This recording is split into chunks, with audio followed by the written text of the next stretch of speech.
Architecture mentale. Cet épisode d'Architecture mentale vous est présenté par Kombu. Si vous voulez profiter de tous les bénéfices du kombucha sans avoir l'impression de boire du jus de champignon, essayez Kombu. Kombu, c'est la boisson vivante la plus accessible et la moins chère sur le marché avec 4 saveurs hyper faciles à boire. C'est aussi une façon d'avoir un petit kick d'énergie sans avoir à ingérer 3 tonnes de sucre.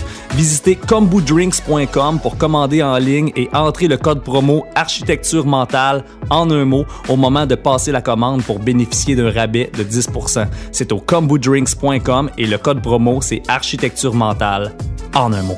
OK gang, bon podcast.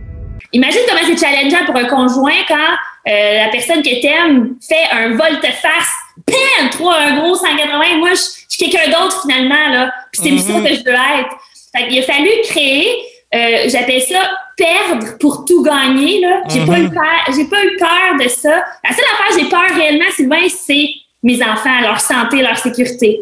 Mais le reste, là, c'est juste des petites peurs là, de jugement. Ça, là, ça se défait. La peur pour la sécurité de mes enfants, ça, j'ai pas le contrôle. Ça me fait peur. Ça fait peur. Je pense que c'est sain que ça fasse peur aussi, dans le sens que protéger la sécurité des gens, c'est comme... c'est ma seule vraie peur, c'est ça. Mais le reste, j'ai pas eu peur de tout décalisser ma vie. C'est vraiment ça qui est arrivé. Okay. Parce que j'avais un appel plus grand de quelque chose qui était vraiment vrai pour moi. Puis à partir du moment où j'ai pris la décision, où je me suis permis d'être vraiment moi, il a fallu que je divorce, non pas seulement de mon conjoint, mais des parties de moi qui étaient comme cimentées dans cette relation-là pour pouvoir recréer qui je veux être.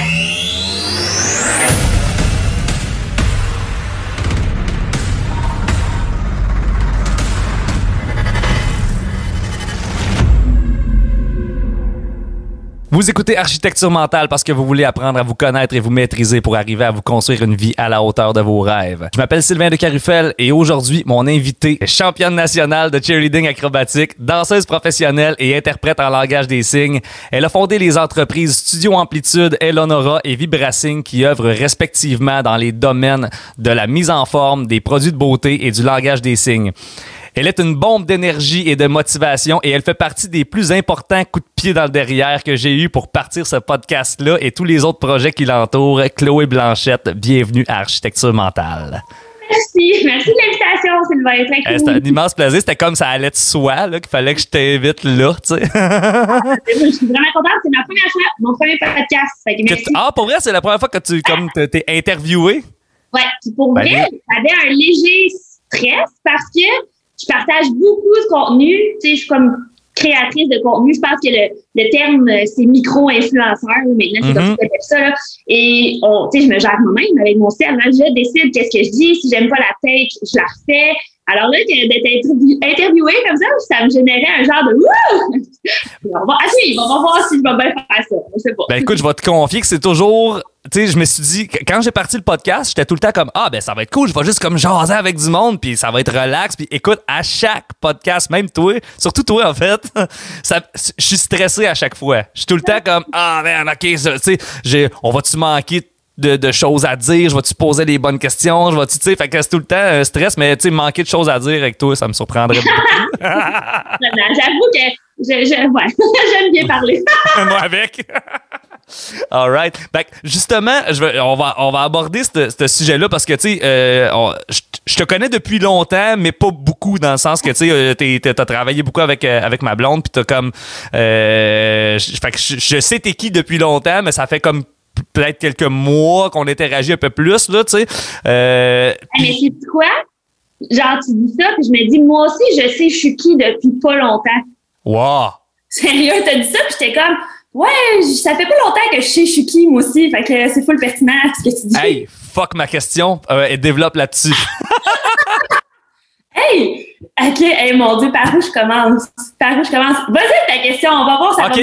Mais peut-être que ça va t'amener vers ça. En fait, ma question, c'est parce que de l'extérieur, t'es une personne excessivement motivée, drivée. T'es dans panne. Puis...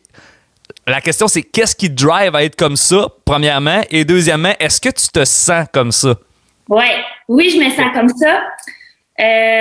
Puis souvent, moi, j'étais beaucoup dans l'autre. Là, souvent, je me mets dans l'autre. Je me sens que c'est sûr les gens jugent ça. Ils disent, ça se peut pas quelqu'un qui a tout le temps de la drive. Ça se peut pas quelqu'un de bonne humeur comme elle. T'sais, les gens me le disent pas. Mais moi, souvent, je me mets dans l'autre. Je me dis, c'est sûr que j'ai un jugement. Il y a des gens qui disent, ça se peut pas cette fille-là à fake. Ça peut pas être tout le temps motivée. Mais pour moi, Sylvain, j'ai quelque chose en dedans de moi d'inexplicable qui fait que même si je me plante, ça me dérange pas, je me relève, si je fais autre chose. Il y a une drive naturelle. Je pense qu'il y a une part de naturel, puis il y a une part de... j'ai grandi dans une famille avec 6 frères et sœurs.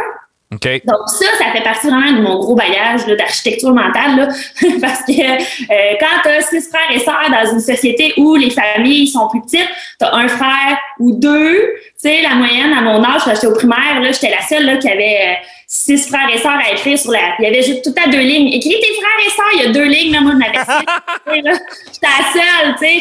Fait que, puis en plus de ça, ben, mon frère le plus jeune et ma sœur aînée, les deux, ils sont sourds de naissance. Fait que automatiquement... Ah, t'en as 2!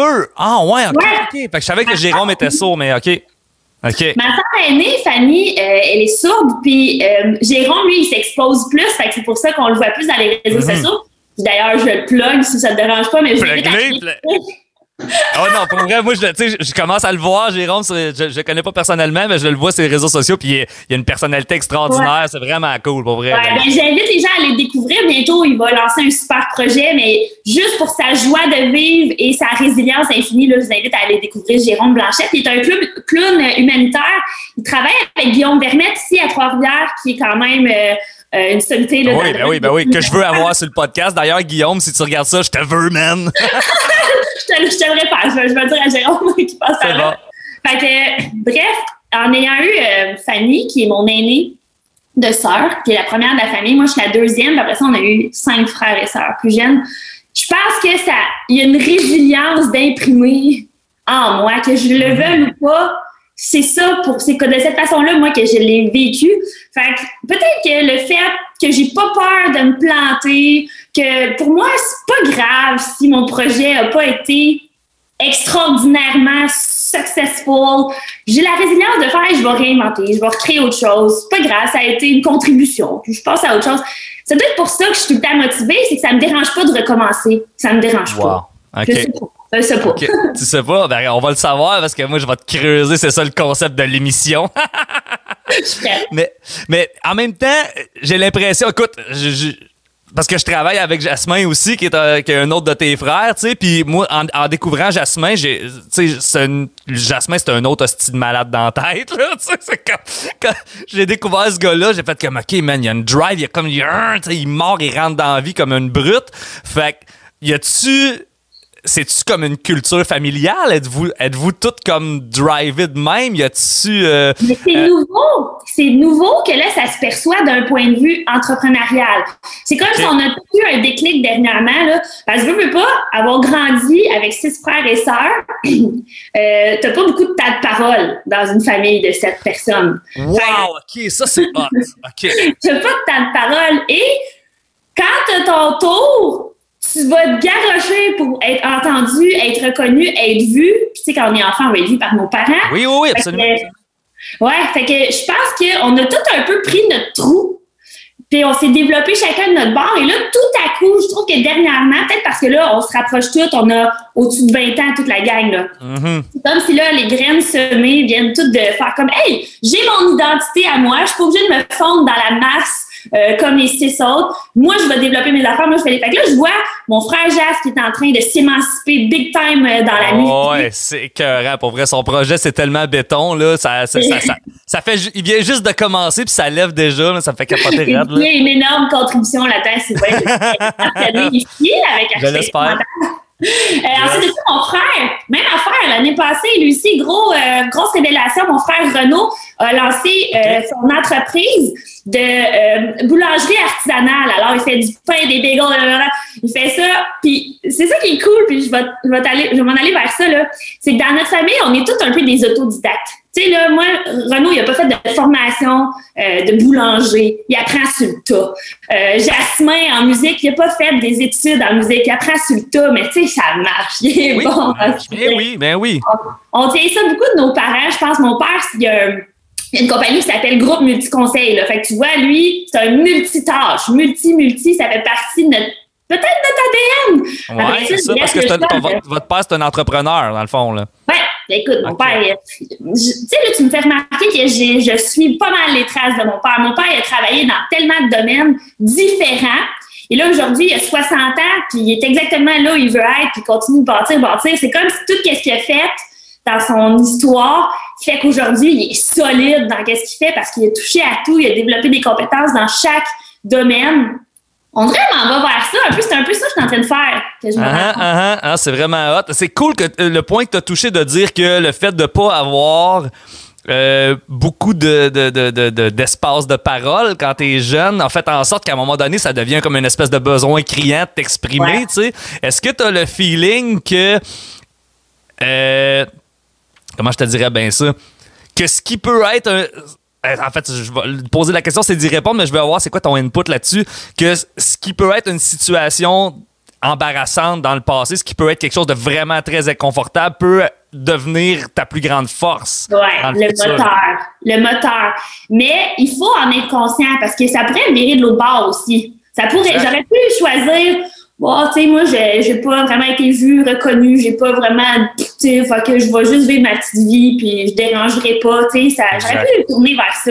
Mais c'est pas ça il y a un feu bouillant inexplicable c'est comme si je suis protégée par je sais pas qui, pas quoi, mais il y a un feu qui me dit, Claude, t'es pas venu ici pour que ce soit long puis plate. T'es pas venu ici pour être dans un petit moule. Fait que ça, c'est tout le temps une drive. Tu sais, tantôt, tu disais par rapport à grosse famille, ce qui fait aussi que je pense que j'avance, ça vient de là parce que quand tu as 6 frères et sœurs, tu n'as pas de place pour ton ego. Tu n'as pas le temps de faire « moi, mes besoins ». Ta mère, là, elle en a 7 flots là, entre 0 et 11 ans. Là. Fait que tes besoins à toi, tu vas t'apprendre à le gérer. Tu n'as pas le choix. C'est pas de la malbienveillance de la part des parents. C'est plus ils sont surloadés. Exact. Fait que moi, ça m'a développé mon côté très, très autonome tôt.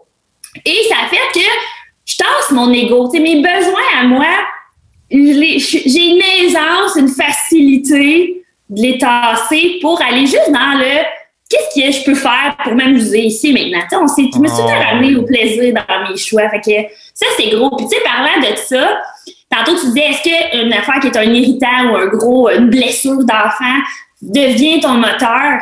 Quelque chose qui est particulier dans mon histoire, c'est qu'étant donné justement qu'on est 7, là, puis moi je suis la deuxième, puis ma sœur aînée est sourde, alors automatiquement je suis comme devenue l'aînée. Moi je suis devenue une passionnée, là, Sylvain, d'aller lire sur l'impact que ton rang dans ta famille a sur ton développement de ta personnalité. Okay, ça là, j'adore.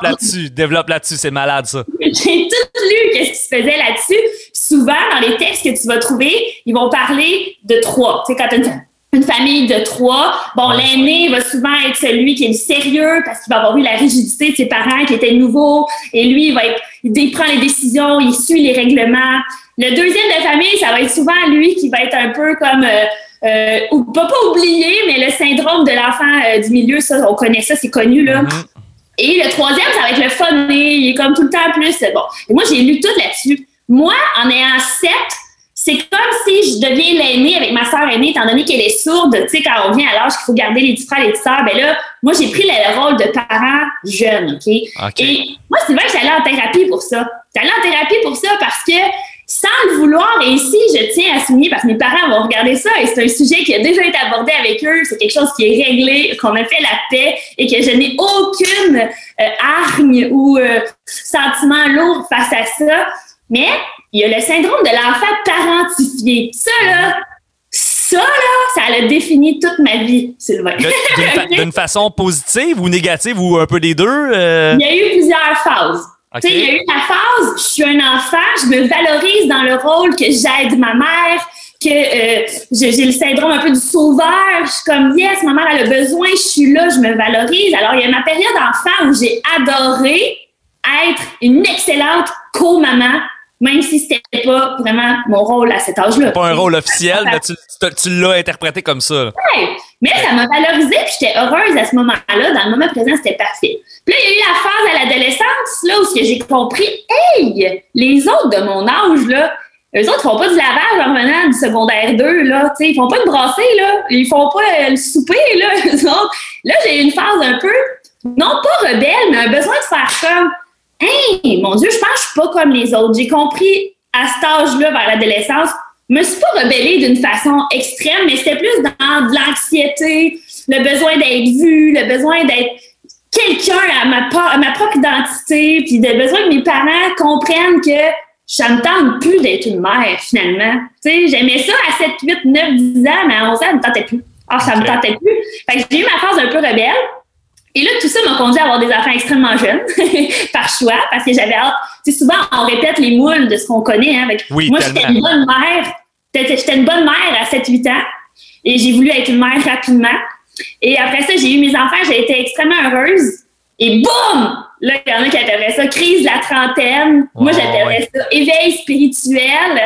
Là, j'étais vraiment dans le besoin de m'émanciper en tant qu'humaine, en tant que gestionnaire de projet, en tant que plein de potentiel en dehors de ce que je peux accomplir à quelque part, l'espèce de besoin de décider pour toi, parce que tu as comme toujours pris tes décisions en fonction des autres, j'imagine, jusqu'à cet âge-là. Fait qu'à un moment donné, c'est comme, OK, dude, moi aussi, j'ai des désirs, j'ai des besoins, je peux-tu les mettre de l'avant, tu sais?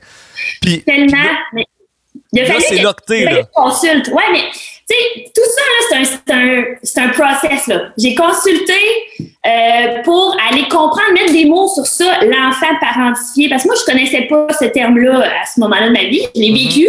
Moi, je savais pas que ça avait un nom, là, tu sais. On appelle ça enfant parentifié, puis c'est vraiment pas, dans mon cas, d'autres histoires peuvent être différentes, mais dans mon cas, c'était pas de la mauvaise intention de mes parents ou un manque de présence, c'était juste, c'est arrivé. C'était juste 7 enfants dans la même famille, à un moment donné. Là, j'en ai 3, puis des fois, je me sens overloadée. Je peux pas imaginer mes parents avec 7, comment ça devait être incroyable. Là. Plus 2 avec une surdité, qui avait des besoins particuliers. Mm-hmm. Mais, fait que là, je suis allée en thérapie Sylvain, puis vraiment, le psychologue. J'ai commencé par ça. Okay. Tu sais, souvent, on commence parce qu'on connaît. Moi, à ce moment-là, j'étais pas très coach de vie, tout ça, je connaissais pas ça. Je veux souligner ça, le fait que tu aies été chercher de l'aide psychologique, ça, parce que, OK, c'est un statement que je vais faire, c'est juste parce que il y a une espèce de croyance dans le domaine de la croissance personnelle que si tu te connais bien, t'as pas besoin d'aller chercher de l'aide à l'extérieur. Puis je trouve ça tellement erroné.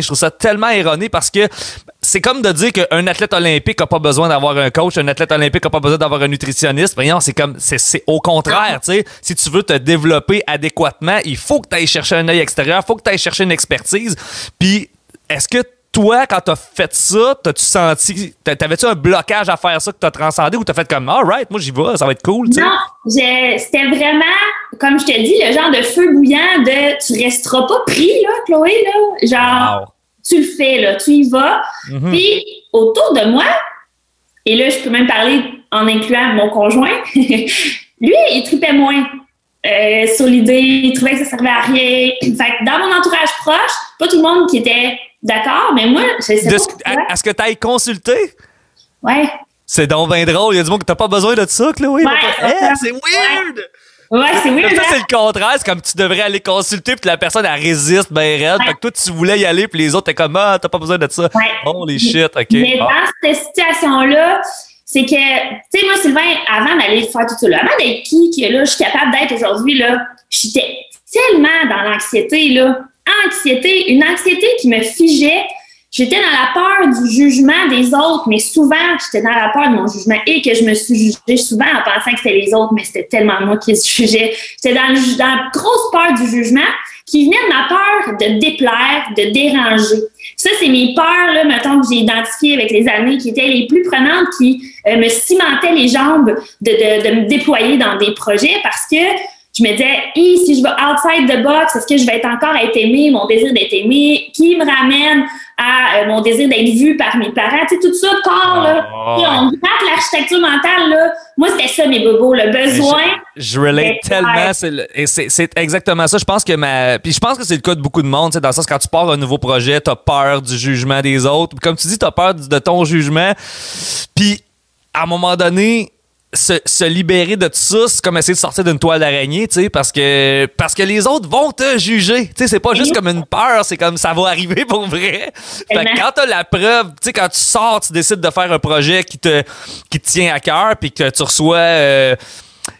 soit que tu reçois des commentaires désobligeants, mais moi, je trouve que le ricanement, là, tu sais, juste comme... Ça, là, c'est la pire affaire. Tu sors quelque chose, puis tu sens comme juste un petit commentaire, un petit peu comme une petite connerie qui a l'air inoffensive, mais qui vient juste mettre un esti de doute dans ta tête. Là. Ça, c'est la pire des choses. Tu sais. Oui, c'est toi qui m'as envoyé Grant Cardone, là, tu m'as envoyé ça une fois. Puis sa première phrase, c'est ça, c'est « Doubt is the dream killer ». Littéralement. Et c'est facile à dire, tu sais, mais c'est vraiment quelque chose à défaire. Puis toi, de quelle façon est-ce que tu t'es libéré de ça, de l'opinion des autres? Bien, il a fallu, avant tout, là, que je consulte. Ça a été la première étape d'aller voir un psychologue parce qu'avant d'aller pouvoir s'émanciper, il y avait une coupe de couches de poussière à aller faire du ménage. Tu sais, qu'est-ce que tu veux dire par ça? Tu sais, c'est-tu dans les boys qui disent ça? Le trésor dans ton cœur, ta magie, ta puissance, ta lumière, là, il est caché en dessous beaucoup de poussière. Il y avait beaucoup de poussière à aller tasser. Fait que la poussière étant la peur du jugement, il a fallu que je le dise, puis que je prenne conscience. Hey, moi, je pense, je suis un enfant parentifié, mais j'ai une capacité spéciale, Sylvain, à regarder ma vie dans une position d'observateur, ce qui me sort de l'ego. Oui, c'est la base de tout. C'est la première habitude à développer, c'est d'être capable de te regarder de l'extérieur, parce que sinon, t'es direct dedans et tu peux pas rien changer tant que t'as pas ce step back-là. Est-ce que t'as ça naturellement ou t'as travaillé à le développer? Je pense qu'il y a une aisance. Je le développe à tous les jours, là, mais il y a quand même une aisance qui me provient de ce que je te disais tantôt, d'avoir pas un gros ego. Des fois, j'ai de l'ego dans des endroits où je dis, pourquoi je suis dans l'ego en ce moment? What the fuck? Mais en général, sur l'ensemble de ma vie, j'ai une aisance quand même à sortir de moi, à me voir, tu sais, à faire comme, j'observe, sans charge énergétique, sans les blessures, sans le passé, le mental, là. Je fais juste regarder, moi, je suis un humain qui est né dans une famille de 7 enfants, qui a vécu une enfance comme enfant parentifié, qui a développé de l'anxiété de performance, qui s'est un peu réprimé, qui était gêné, mais qui a tout le temps eu un genre de « mais je le sais qu'à quelque part, j'ai quelque chose de plus ». Mais je voulais pas, parce que je voulais pas avoir l'air égoïste, parce que quand tu as 6 frères et sœurs, là, et God, tu veux pas être l'égoïste, là, tu veux être généreux, tu veux être présent, tu veux donner. Il a fallu que je défasse bien des croyances. Des croyances, exact. Fait que je pense que cette capacité-là à me mettre dans l'observateur, aller voir un psychologue, ça m'a vraiment aidé de faire comme, là, je suis dans moi, je parle juste de moi. Puis pour moi, faire ça, là, Sylvain, là, c'était difficile de faire comme, OK, je vais me masser, puis quelqu'un va m'écouter 1 heure. J'étais habituée de recevoir les autres, pas de parler de moi pendant 1 heure. Fait que c'était dur. Ça a été l'affaire la plus dure d'aller consulter, c'est de faire comme, je vais parler de mes problèmes. Alors que moi, mon père m'a tout le temps appris qu'on est mieux de faire partie de la solution que du problème. T'sais? Ouais, je comprends le... Qui était comme, c'était imprimé. Mon père, il n'a pas le temps pour les problèmes, il a juste du temps pour les solutions. Et ça, là, moi, j'ai été vraiment drillée de même par mon père. Fait que ça, c'était là, mais à un moment donné, j'avais pas le choix de face les problèmes, les blessures. Sinon, ils vont grossir, là, tu sais. Je serais restée pris là. Fait que là, aller chez le psy, bang, on enlève des couches de poussière. Prise de conscience, je suis un enfant parentifié. Mais est-ce que je garde l'émotion lourde? Je la vis, je la broye, je fais whatever I need, je la danse. Mais après, j'en suis libérée, puis là, je peux faire, mais qu'est-ce que je vais faire avec ça? À cette heure, de quelle façon ça peut devenir extraordinaire, puis une contribution, un moteur, tu sais? Fait que oui, là, écoute, je dois faire la grosse promotion des psys, mais moi, ça a été... Faisons la promotion des psys aussi. Il n'y en a pas assez. En fait, là, je sais que là, présentement, il y a une pénurie parce que les gens vont consulter, mais ça a pris tellement d'années. Puis il y a toute une génération aussi. Je pense que nous autres, étant plus jeunes, on a plus d'ouverture à aller consulter, mais pour les gens, mettons, qui ont 50 ans et plus, c'est souvent, c'est les fous qui vont consulter des psychologues, tu sais, puis de briser cette espèce de stéréotype-là, tu sais, à la limite de l'aborder comme une hygiène. T'envoies ton char au garage, va faire un tour chez le psy, check tes affaires, parce que, tu sais, c'est plus que j'étudie ça, tu sais, moi, je suis vraiment, je lis beaucoup d'ouvrages psychologiques puis de croissance personnelle aussi, mais j'aime ça regarder des podcasts avec vraiment des psychologues certifiés puis tout ça. Puis ce que je me rends compte, c'est que l'esprit est infiniment plus complexe qu'on pense. T'sais. C'est incroyablement complexe. Puis ces gens-là qui ont fait un doctorat en psychologie, fuck man, ils l'ont approfondi en malade. Fait que t'as beau te connaître au maximum de tes capacités, cette personne-là, elle connaît l'universalité de l'esprit humain autant qu'on peut la connaître. Fait que c'est sûr qu'elle a des cues pour toi. C'est sûr qu'elle a des façons de voir. Est-ce que t'as cherché ton psy ou bien est-ce que ça a été un match le premier coup? Parce qu'il y en a... OK, cool. Parce que... Je dis souvent à Sylvain, puis moi, je n'ai pas abordé encore, mais j'ai un côté spirituel, ouverture de la conscience très large, là, très ouvert. Puis moi, j'ai le concept des anges terrestres, là, OK? J'ai tout le temps l'impression que les humains, il y a les bons humains sont placés sur mon chemin. Je sais pas si c'est de la chance, je sais pas si je les attire. J'ai envie de croire qu'on les attire, là. J'ai envie de croire ça, mais c'était la bonne personne au bon moment. C'était exactement ça qui était requis. Ça a été magnifique. Puis elle m'a mis en lumière que je me jugeais. Moi, ça a été ça, Sylvain. Quand j'ai compris que les autres, ils vont nous juger, whatever, là, ça va arriver. Mais que si moi, je me juge, je suis la seule personne qui m'empêche d'avancer. Puis je le savais pas que j'étais pour aller faire cette prise de conscience-là. Puis c'était ça qui allait me donner la permission de me déployer après. Mais elle m'a dit souvent, tu te rends compte comment tu te juges? Elle me l'a dit tellement souvent. Je pense que j'allais avoir 20 rencontres, là, 2 séances là, de 10 séances, 2 shots de 10 séances. Tu te juges. Puis j'aurais jamais pensé que juste de prendre conscience que c'est moi qui se juge. C'est pas les autres. Les autres qui me jugent, à la limite, ça me fait pas grand-chose au final, mais que moi, je me jugeais, ça me sciait les jambes. Ça me sciait les jambes. Fait que ça, là, ça a changé ma vie. Ça a comme fait... toutes les fois que je pense que je suis jugée, je me pose la question, c'est-tu moi qui est en train de juger? Absolument. Moi, ce que je me suis rendu compte par rapport à ça, c'est que je me jugeais Attends, je vais essayer de le dire dans les bons mots. Je me jugeais en weaponizing, je sais pas comment dire ça en français, là, mais en weaponizant les autres personnes. Autrement dit, j'utilisais les gens de mon entourage comme une arme pour me juger moi-même, OK? Je m'explique, c'est que, par exemple, je dis n'importe quoi, mon cousin a tendance à traiter... j'ai même pas un cousin en tête, là. Martin, si t'entends ça, c'est pas de toi que je parle. Mais mettons que j'ai quelqu'un dans mon entourage dans mon entourage proche, qui a tendance à traiter les artistes de feluettes, mettons, là, de gens fragiles, par exemple. Ben, quand je vais avoir un comportement artistique, ben là, je vais comme prendre le genre de vocabulaire de mon cousin. Puis ça a pris vraiment... c'est une jasette avec un de mes amis. À un moment donné, on a pris une marche d'une journée complète à l'île Saint-Quentin. Puis on s'est mis à jaser. Puis à un moment donné, je me suis rendu compte, on parlait de l'auto-jugement. Puis à un moment donné, j'ai dit « Hey! Quand je me juge avec le vocabulaire de cette personne-là quand je parle de ce sujet-là. Mais quand je juge tel autre aspect, je parle de cette personne-là. » Fait que, autrement dit, c'est comme si j'avais acheté... J'avais endosser l'opinion que ces gens-là ont habituellement, puis je les ai intégrés comme une partie de ma personnalité à mon insu, tu sais. Fait que là, j'ai fait comme, ce n'est pas mon... Mais quand je le réfléchis de façon cartésienne, c'est pas mon opinion. Je ne crois pas... Comme, par exemple, tu sais, j'ai du monde dans mon entourage musicalement qui n'aime pas généralement la simplicité musicale. Tu sais, une tourne à 3 accords, c'est comme généralement systématiquement de la merde, tu sais.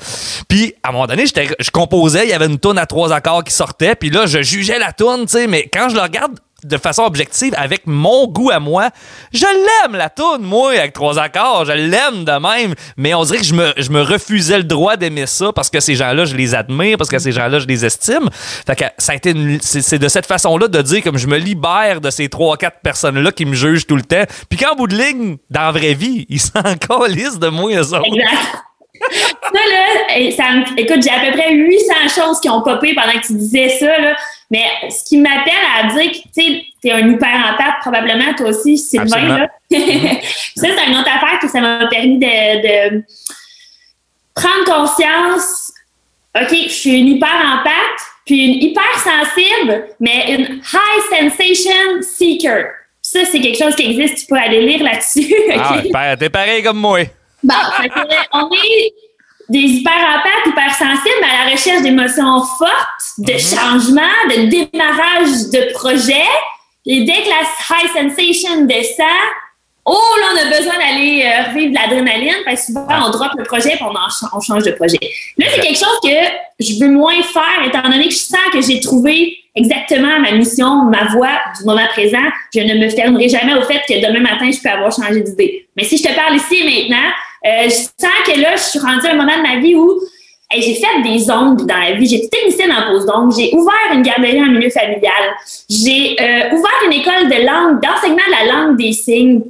J'ai tellement fait d'affaires. J'ai vendu des produits. Écoute, il n'y a rien que j'ai pas essayé. Puis dans tout ça, ça m'a pris, là j'ai 30 ans, ça m'a pris juste là, pour me rendre compte que je suis une entrepreneur depuis tout le temps, mais moi j'appelais ça travailleur autonome. C'était moins commitment de dire « Ah, je suis travailleur autonome » que d'être capable de sortir du sentiment d'imposteur pour faire « Hey, tout ce que j'ai fait, là, c'était comme entrepreneur. J'ai bâti des business, j'ai fait le marketing moi-même, j'ai fait la promotion, j'ai tout fait. » Mais c'est récemment là, que j'ai été capable de quitter le sentiment d'imposteur pour faire comme « OK, je suis un entrepreneur, même, puis je le savais pas. » Parce que c'était tout le temps juste des projets. Tu sais, moi, je voyais ça. Oh, projet. Je me permettais pas de faire comme fucking grand, là, qu'est-ce que je viens d'accomplir, là.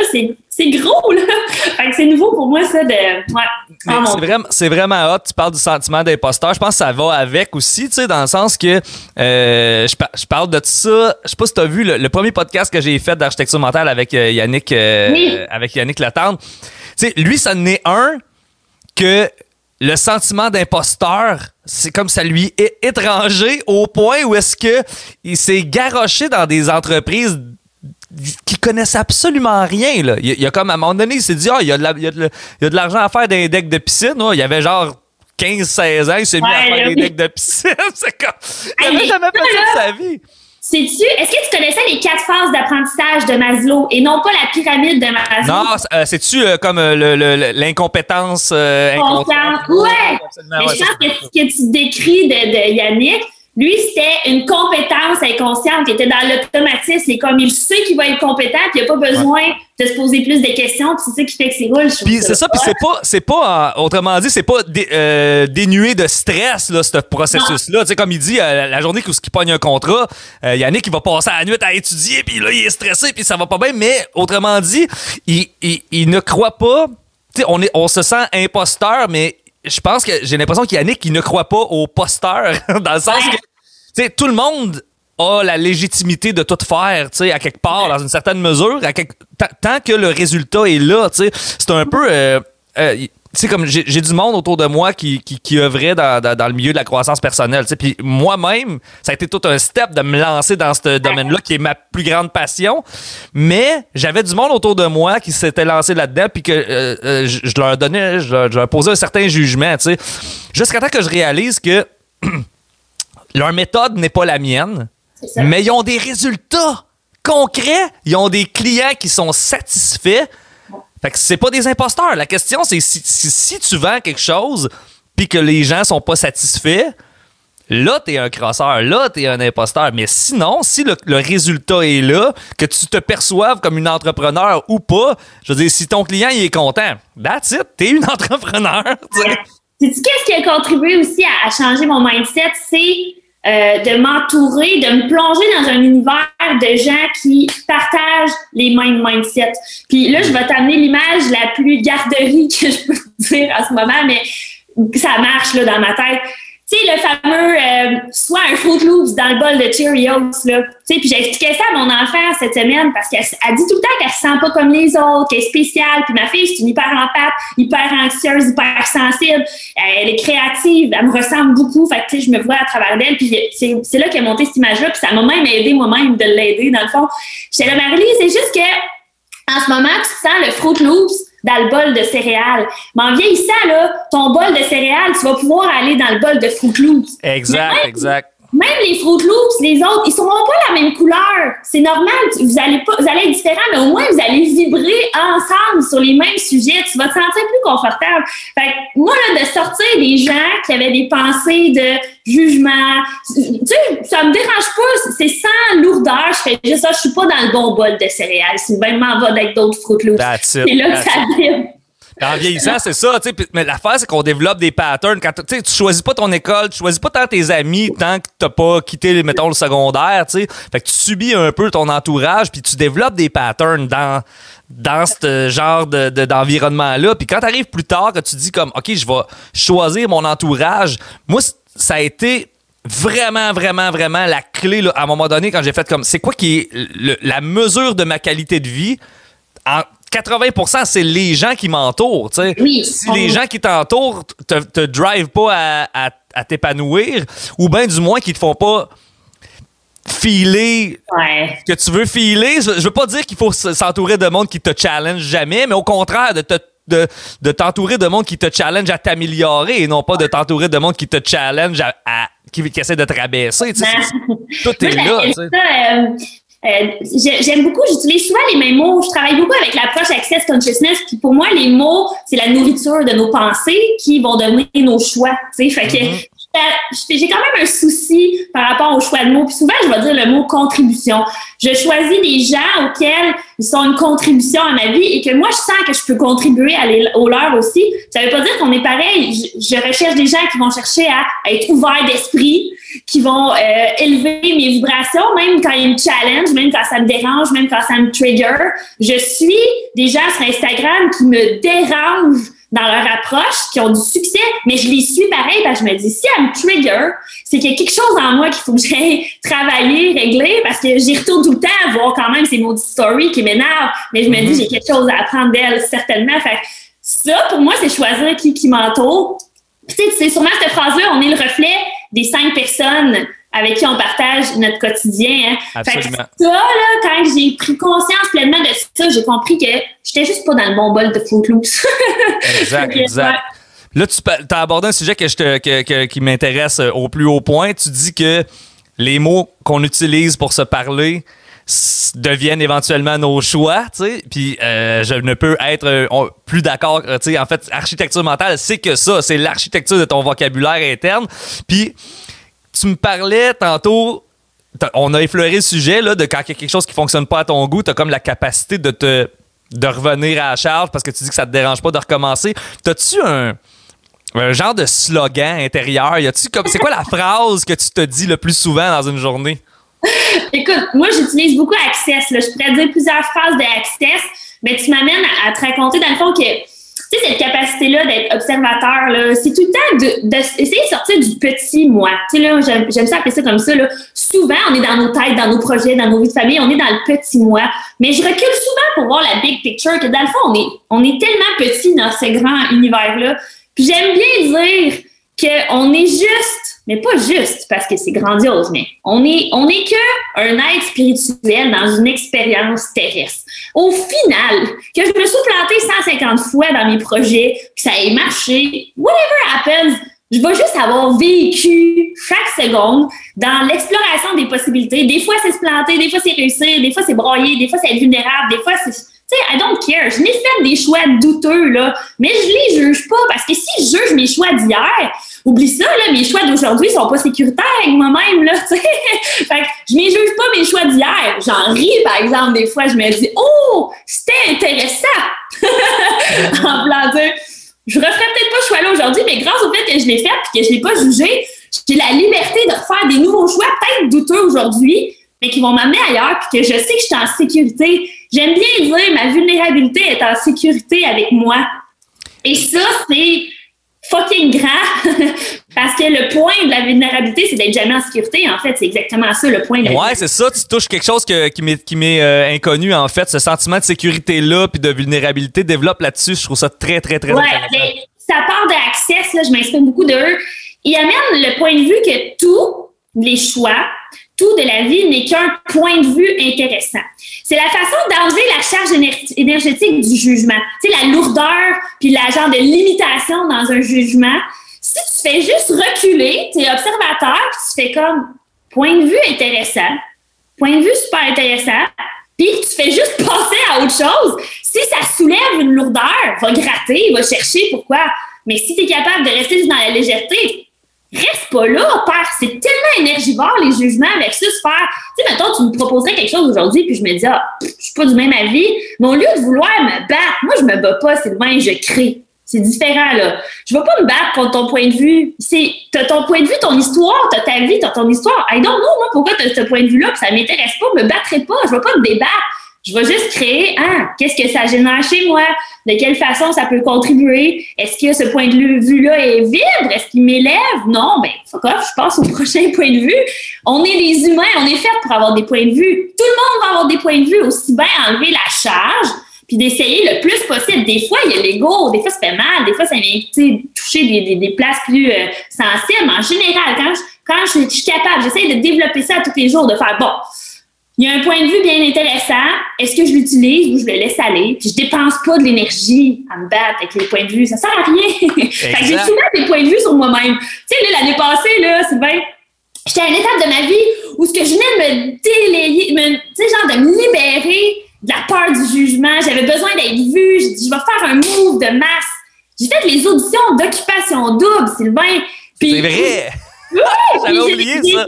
J'ai été pris jusqu'à la dernière étape parce que, I don't know, personnalité, j'avais quelque chose, une histoire, le storytelling, la mère, éveil spirituel, séparation entre elles, je sais pas, j'avais une oui, histoire. Là, finalement, non, moi, ça me surprend pas du tout, en fait, mais... Je me suis rendue jusqu'à la fin, mais est-ce que je voulais vraiment y aller? Non. Je voulais me tester, là, Sylvain, je voulais tester. OK, Chloé, toi, t'as tout le temps eu peur de déplaire. Et là, tu te mets dans une situation où il faut que tu plaises. Qu'est-ce que tu vas faire? Moi, je me vois comme un Sims. Je me suis mis dans une situation puis j'ai fait « Ah ouais, gère-toi la grande! On va voir qu'est-ce qui va se passer. » Fait que je suis sortie de là puis j'ai pris le temps avec des mois de recul de faire comme « OK, je voulais aller tester si j'étais si solide que ça dans...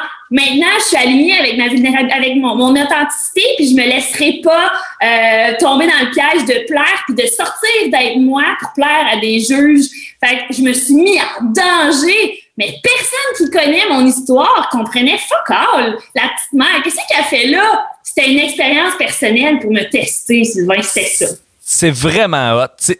Parce qu'il y a une affaire qui me fait capoter, c'est que, tu sais, toi, tu fais une action, t'as une vision dans ta tête. T'as une vision globale de où est-ce que tu t'en vas. Je veux dire, la raison pour laquelle t'es allé faire les auditions d'Occupation Double, ça faisait du sens dans ton histoire, ça faisait du sens dans ta démarche. De l'extérieur, moi, je l'ai compris, ta démarche, by the way. Quand t'as fait ça, j'étais comme, ça, c'est malade. Ça, c'est malade. Tu sais, parce qu'on a commencé à se parler plus dans ce temps-là, puis tu sais, mais comme, par exemple, quand moi, j'ai décidé d'aller vendre des chars, tu sais, quand j'ai décidé de devenir vendeur de chars, tout le monde autour, tu sais, je me suis coupé les cheveux, je me suis mis un veston, cravate, tout le monde a fait comme « What the fuck? » Tu sais, qu'est-ce qu'il est en train de faire?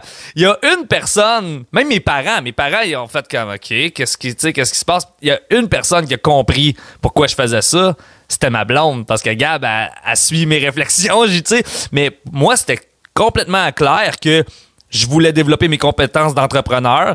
La compétence principale d'un entrepreneur, à mon sens, c'est, oui, d'avoir de la vision, mais d'être vendeur, tu sais.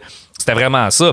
Fait que je me suis dit, je vais devenir vendeur de char, qui est la chose la plus vente au monde. Puis je m'étais dit, il va y avoir des techniques incroyables à développer là. Et il y en a eu. J'ai tout appris. J'ai appris sur le sens de la vie, en vendant des chars. Ça a été incroyable. C'était une des plus belles expériences de ma vie, tu sais.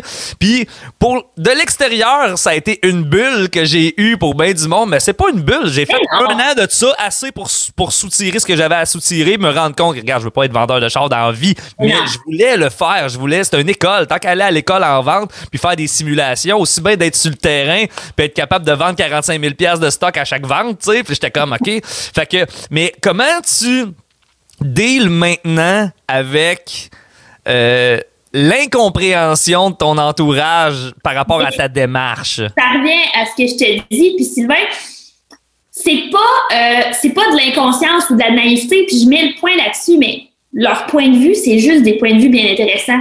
Ils n'ont pas marché mon chemin, ma vie dans mes souliers. Ils savent pas qu'est-ce qui s'est passé, qu'est-ce qui était pogné, qui est dépogné. Ils savent pas. Ils ont que des points de vue bien intéressants. Et je dis ça avec toute la bienveillance du monde. Parce que j'ai cette bienveillance-là pour les autres. Je vais pas juger leur choix. Je suis pas dans leurs souliers. C'est pas, ça m'appartient plus. Puis ça, c'est un gros travail en tant qu'hyper-empathe. Puis moi, j'appelle ça c'est une forme de condom énergétique que je porte maintenant, là. C'est vraiment ça, pour éviter de recevoir avec trop de les jugements des autres, les points de vue. Fait que de choisir le point de vue bien intéressant me sort de l'ego, puis me fait prendre cette position d'observateur, puis ça fait que ça peut juste m'élever, me faire avancer, grandir. Fait que mais les gens, souvent, ils comprennent plus ou moins le point de vue bien intéressant parce qu'ils pensent que c'est une forme de un facing de genre, je m'en calisse, m'en fous. Non, en fait, c'est de comprendre que... moi, c'est quelque chose que j'ai compris j'étais assez jeune, en fait, mais que j'ai intégré dans les dernières années, c'est que il n'y a, du moins du point de vue de l'humain, là, il n'y a que des points de vue. Oui. Il n'y a personne qui a une vision objective de rien, là. T'sais, on peut avoir une idée de ce que c'est l'objectivité, mais il reste qu'on vit la vie selon notre subjectivité, puis on est pris dans notre propre point de vue. Fait que quelqu'un qui va te dire comme « Non, t'es dans le champ », ben, je suis dans le champ par rapport aux autres, peut-être, mais par rapport à moi, ça fait complètement du sens. Et je vais pas aborder ce sujet-là parce que je suis vraiment pas compétent pour l'aborder, mais ça me fait penser à... Moi, une des maladies qui me fascine le plus, c'est la schizophrénie, tu sais. Ah oui.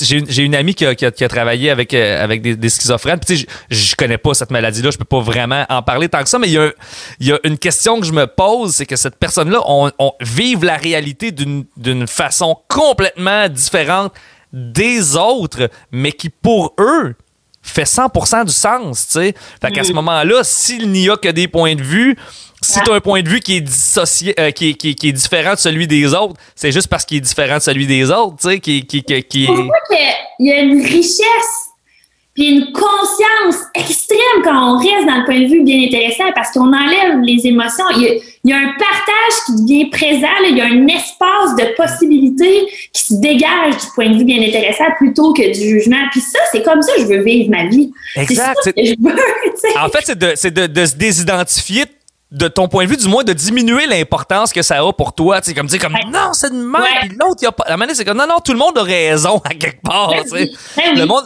lui, son argument n'a pas raison dans ta sphère, dans ton univers à toi, mais dans le sien, ça marche au bout. Tu sais. Puis c'est ce qui est le problème des conflits interpersonnels. Tu sais, c'est ce qui est difficile, c'est de réconcilier deux points de vue diamétralement opposés. Puis, par rapport à ça, c'est quoi? Mettons, on parlait de s'entourer des bonnes personnes.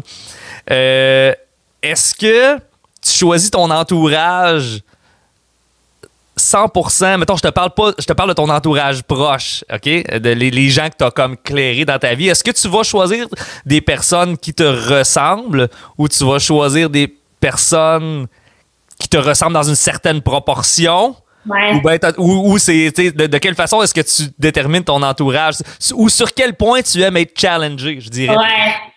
Je pense que le mot d'ordre pour moi, pour les gens qui m'entourent, tu peux être qui tu veux, faire le métier que tu veux. Je laisse être, je suis beaucoup dans le laisser être, mais pour que ce soit enrichissant pour moi, il faut que ce soit quelqu'un qui est ouvert. C'est juste ça. Okay. Si tu es ouvert à recevoir des points de vue différents qui sortent de la boîte, si tu es ouvert à être inconfortable, l'ouverture, pour moi, c'est la base parce que c'est là que l'espace de croissance et l'ouverture. Quelqu'un qui a des points de vue fermés, je vais me fermer puis je vais pas embarquer, je vais pas échanger avec quelqu'un qui est trop fermé. Si tu as quelque chose à m'apprendre, mon Dieu, je vais être la première là, à vouloir t'écouter puis vouloir grandir, mais si c'est quelqu'un qui fait juste débattre pour débattre, moi, I'm out. Je perds mon temps, c'est énergivore. Fait que n'importe qui qui est ouvert, qui a quelque chose de spécial. Moi, j'aime beaucoup les bébites, là. On fait ça comme ça, là. Sur Instagram, là, ça, c'est une affaire aussi. Les réseaux sociaux, ça prend tellement de place. Moi, j'ai pris contrôle de qu'est-ce que je suis puis qu'est-ce que je suis pas. Et je suis beaucoup de bébites, des mères entrepreneurs québécoises comme moi qui ont des sujets flyés, là, des fois, à aborder. Christy, c'est eux autres que je vais aller suivre parce qu'ils me stimulent dans des points que moi, j'avais même pas. J'étais dans l'incompétence inconsciente. Je savais même pas que je savais pas que ça existait, cette affaire-là. Ça, là, ça, c'est orgasmique, là. Je m'entoure juste de monde de même. Autour de moi, ben, c'est un peu ça que j'attire aussi, mais... Puis, tu sais, dans la vie de couple, c'est autre chose. Je sais que vous êtes 2 artistes. Moi, dans ma vie de couple, c'est pas ça qui était requis. Puis ça, c'est une de mes forces aussi, de me connaître assez, ou du moins aujourd'hui, ici et maintenant, avec mes besoins du moment, de faire... Moi, je suis une folle qui se promène d'un projet qui a des idées, qui est une visionnaire. J'ai besoin dans mon couple quelqu'un qui est solide, à qui je peux aller arrêter d'être un peu une âme errante là, dans mes projets, puis aller me poser. Il a fallu que j'expérimente ça, Sylvain. On s'est séparés, Renaud et moi, on n'a pas eu le choix parce que lui, c'était freakant pour lui de voir sa femme des 13 dernières années qui était telle que j'étais. Versus, là, j'étais en gros déploiement, je me mets à parler de lune, puis d'astrologie, puis de conscience, puis d'esprit. Imagine comment c'est challengeant pour un conjoint quand la personne que t'aimes fait un volte-face, un gros 180. Moi, je suis quelqu'un d'autre finalement, là. Puis c'est plus ça que je veux être. Fait qu'il a fallu créer, j'appelle ça perdre pour tout gagner, là. J'ai pas eu peur de ça. La seule affaire que j'ai peur réellement, Sylvain, c'est mes enfants, leur santé, leur sécurité.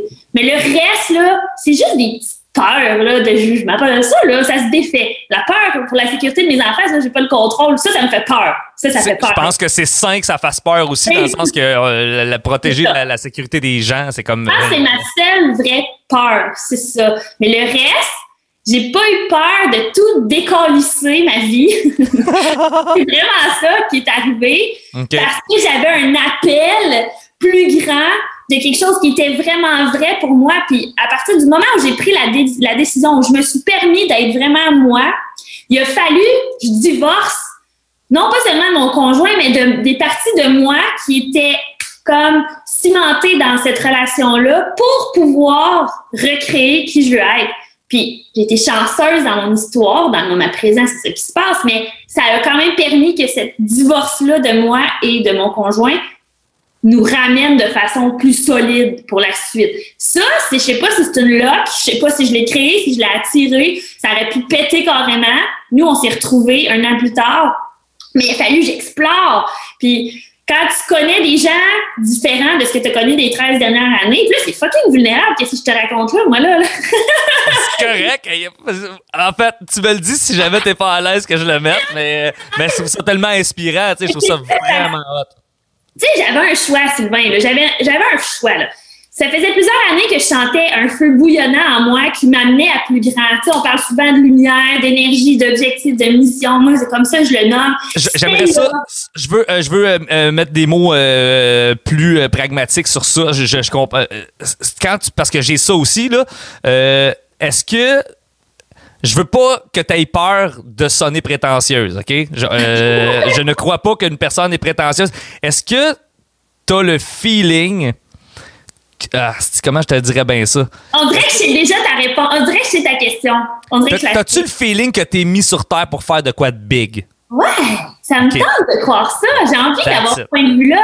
Ouais. Je pense aussi, par rapport à nos points de vue, là, tu sais, les points de vue qu'on nourrit là, dans notre tête, c'est sûr qu'ils vont créer notre réalité par la suite. Parce que si j'ai le point de vue que je suis de la merde, on va sûrement créer de la merde. Si j'ai le point de vue que j'ai un potentiel, je sais pas pour qui, quand, comment, mais je le sais qu'il est là et qu'il va servir à contribuer d'une certaine façon. Si j'ai ce point de vue-là, c'est sûr que je vais réussir à créer quelque chose qui va m'amener dans cette direction-là. Nos points de vue créent notre réalité. Exactement. Ouais, j'ai envie de croire ça, que j'ai sûrement un message ou quelque chose à transmettre de façon... Il y a une croyance, il y a un adage que j'ai lu quelque part, je me souviens pas, qui dit « Dans la vie, il n'y a rien d'impossible. » Et ça, c'est pas vrai, mais il n'y a pas un mensonge plus puissant que celui-là. Je trouve ça écœurant parce que c'est vrai qu'il y a plein de choses impossibles sur la Terre, mais si tu crois qu'il n'y a rien d'impossible, tu vas faire des actions beaucoup plus ambitieuses et grandioses que quelqu'un. Autrement dit, j'aime bien mieux être un optimiste dans l'action que d'être un réaliste.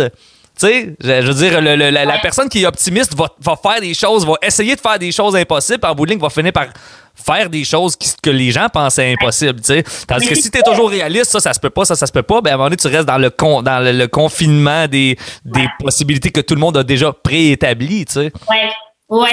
Tu m'as demandé si j'ai ce point de vue-là par rapport à moi, mais en réalité, j'ai le point de vue que tout le monde est né pour faire sa magie, peu importe l'ampleur que pour lui ça représente. Mais je pense qu'on est tous nés avec ce feu-là. Puis il y en a pour qui le 8 à 4, tu sais, là, je trouve qu'il faut faire attention. Je trouve dernièrement, là, dans le discours que je lis beaucoup, que je vois, ça démonise beaucoup le 8 à 4 puis le boule. Mais il y a tellement des gens pour qui c'est ça qui est requis. Oui, absolument.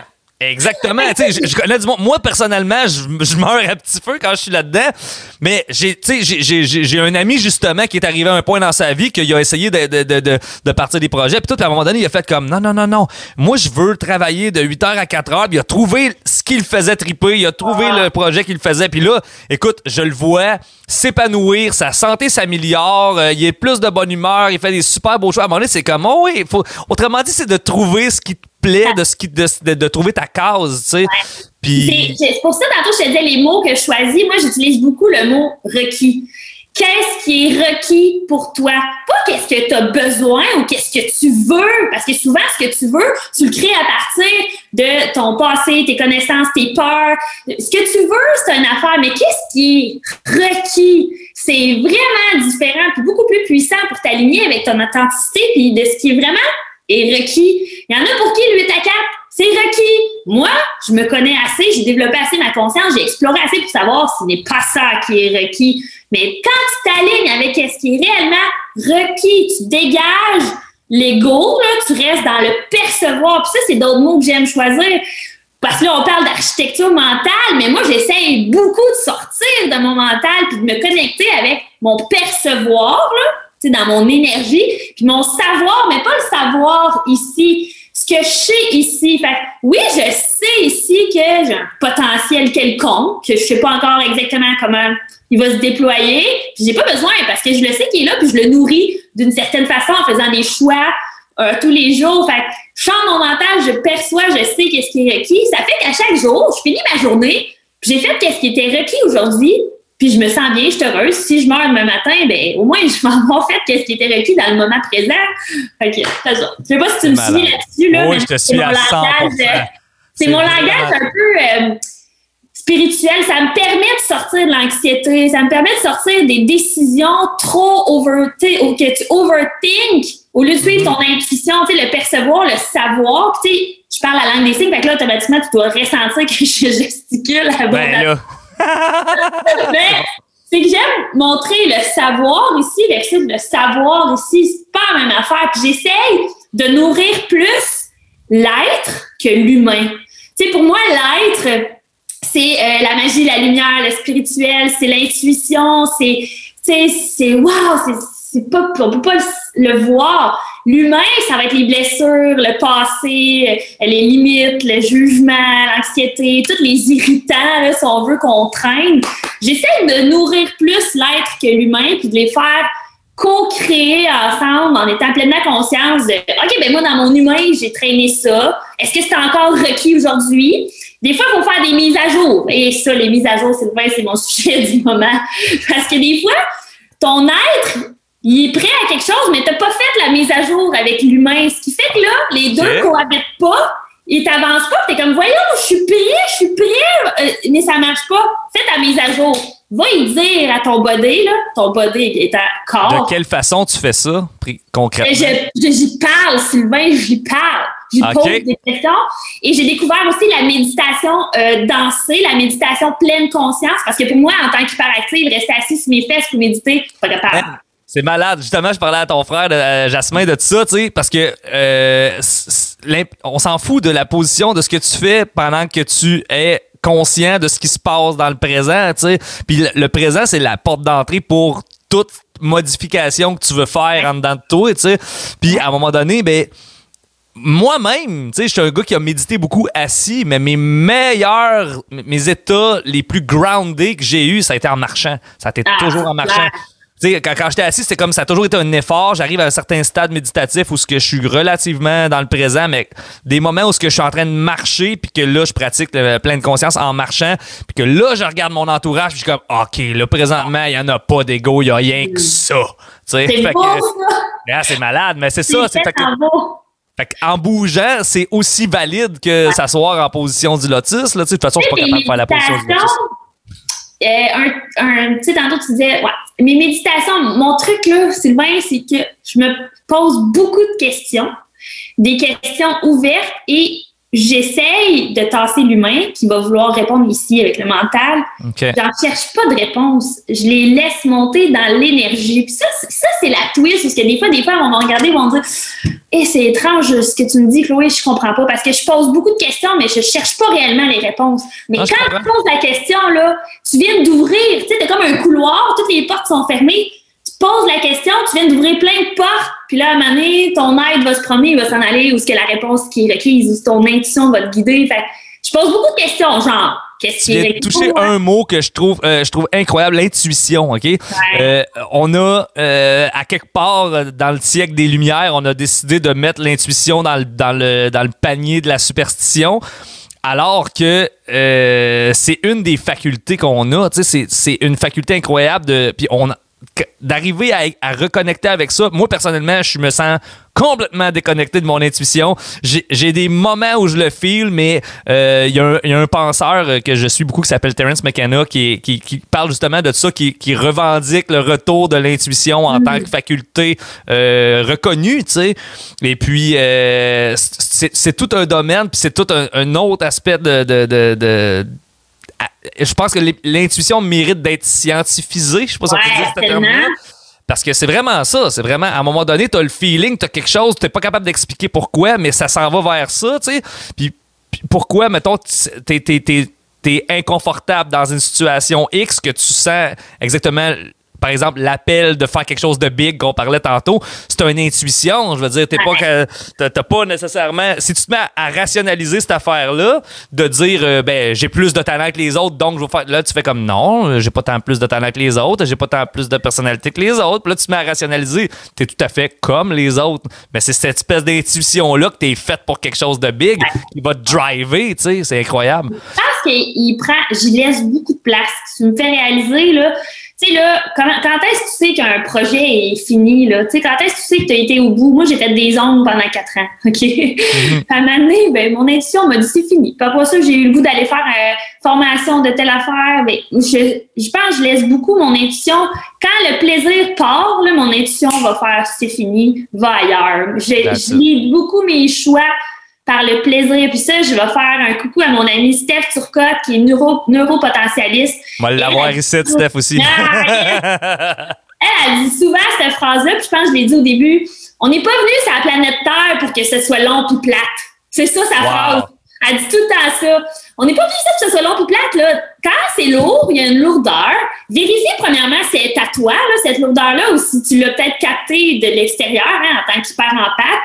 Ouais. Après ça, si c'est lourd, OK, va déblayer, mais souvent, tu vas choisir la légèreté. Tu vas choisir le plaisir. On n'est pas venu pour que ce soit long puis plate. C'est chiant, t'es pogné, puis tu te rends compte que c'est énergivore à un endroit où que même si tu te bats avec ça, au final, ça n'aura pas élevé tes fréquences, ça n'aura pas élevé tes vibrations. Fuck off, va vers la légèreté. Puis il y a certains gens qui pourraient avoir le point de vue. Tu vois, là, je suis allée dans l'autre. T'as-tu vu que je viens de faire? Je parlais de mon point de vue, puis là, je suis allée dans je vais aller tout de suite dire ce que je pense que les gens pourraient penser. T'sais. Ah, mais c'est cool, parfait. C'est quand même... tout le temps ça. Puis là, ma psy, elle m'aurait dit ça. Oh, t'es en train d'aller dans l'autre, là, tu le juges avant que l'autre le fasse. Mais en même temps, moi, du point de vue du podcast, c'est le fun parce que j'aime ça qu'on expose toutes les... Parce que moi aussi, je les entends, ces gens-là, là, présentement. On les entend tous. Puis je trouve que ça, c'est une force aussi là, d'être capable de faire comme on vit notre moment. Là, j'enregistre un podcast avec toi, je parle, mais je m'entends. Puis là, je fais comme, non, c'est pas ça que je voulais dire. Je me corrige tout de suite. J'essaie d'être autodidacte rapidement. J'essaie de sortir du pilote automatique. Ça aussi, c'est une affaire qui est tellement importante. En tout cas, bref. Oui. Fait que, ouais, les gens peuvent penser que quand on... Qu'est-ce que tu disais?